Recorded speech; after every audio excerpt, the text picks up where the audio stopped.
So ಇಲ್ಲಿ ನಾವು ಈ ಲಕ್ಷಣಗಳನ್ನ ಕಾಯಿಲೆಗಳನ್ನ ಗುಣ ಮಾಡೋದು ಶ್ರೇಷ್ಠನ ಅಥವಾ ನಮ್ಮ ದೇಹನ ಡಿಟಾಕ್ಸ್ ಮಾಡೋದು ಶ್ರೇಷ್ಠನ? ನಾವೇನಾದ್ರೂ ಸತತವಾಗಿ ಈ ಕಾಯಿಲೆಗಳನ್ನ ತಡೆಗಟ್ತಾ ಹೋಗ್ತೀವಿ ಅಂದ್ರೆ ಈ ಕಾಯಿಲೆಗಳೆಲ್ಲ ದುಪ್ಪಟ್ಟಾಗ್ಲಿಕ್ಕೆ ಶುರು ಆಗುತ್ತೆ. ಟಾಕ್ಸಿನ್ಸ್ ಏನು ಹೊರ ಬರ್ಲಿಕ್ಕೆ ಪ್ರಯತ್ನ ಬರ್ತಾ ಇದೆ, ಆದ್ರೆ ಅದು ಒಳಗಡೆನೆ ನಾವು ಸಪ್ರೆಸ್ ಮಾಡ್ತಾ ಹೋಗ್ತಾ ಇದೀವಿ ಅಂದಾಗ ಅದು ಬ್ಲಡ್ ಅಲ್ಲಿ ಸೇರ್ತಾ ಹೋಗ್ತದೆ. ಬ್ಲಡ್ ಅಲ್ಲಿ ಸೇರ್ತಾ ನೆಕ್ಸ್ಟ್ ಆರ್ಗನ್ಸ್ ಗೆ ಸೇರ್ತಾ ಹೋಗ್ತದೆ. ಆರ್ಗನ್ಸ್ ಅಲ್ಲಿ ಟಾಕ್ಸಿನ್ಸ್ ಲೆವೆಲ್ ಜಾಸ್ತಿ ಆಗ್ತಾ ಹೋದಾಗ ಆರ್ಗನ್ಸ್ ಯಾವ ರೀತಿನಲ್ಲಿ ಕೆಲಸ ಮಾಡ್ತಿತ್ತು ಮುಂಚೆ ಅದು ಸ್ಲೋ ಆಗ್ತಾ ಹೋಗ್ತದೆ.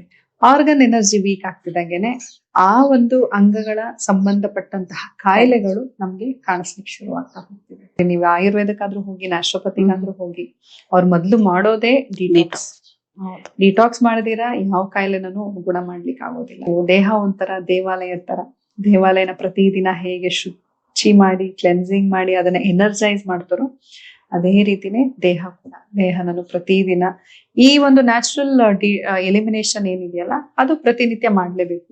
ಈಗ ಕಾಲ ಹೇಗಾಗೋಗಿದೆ ಅಂದ್ರೆ ನ್ಯಾಚುರಲ್ ಎಲಿಮಿನೇಷನ್ ಮಾಡೋದಕ್ಕೂ ಕಷ್ಟ ಆಗೋಗಿದೆ. ಹೌದು, ಆಮೇಲೆ ಬೇಗ ವಾಸಿ ಆಗ್ಬಿಡ್ಬೇಕು. ಈಗ ಬಂತಂದ್ರೆ ಇನ್ನೊಂದು 2 hours ನಾವು ಚೆನ್ನಾಗ್ ಆಗ್ಬೇಕು ಅಂತ ಬಯಸ್ತಾರೆ. ಹೀಗ್ ಬಯಸ್ತಿರೋವಾಗ ಇನ್ಶೂರೆನ್ಸ್ ತಗೊಳ್ಳೋದಂತೂ ಗ್ಯಾರಂಟಿ.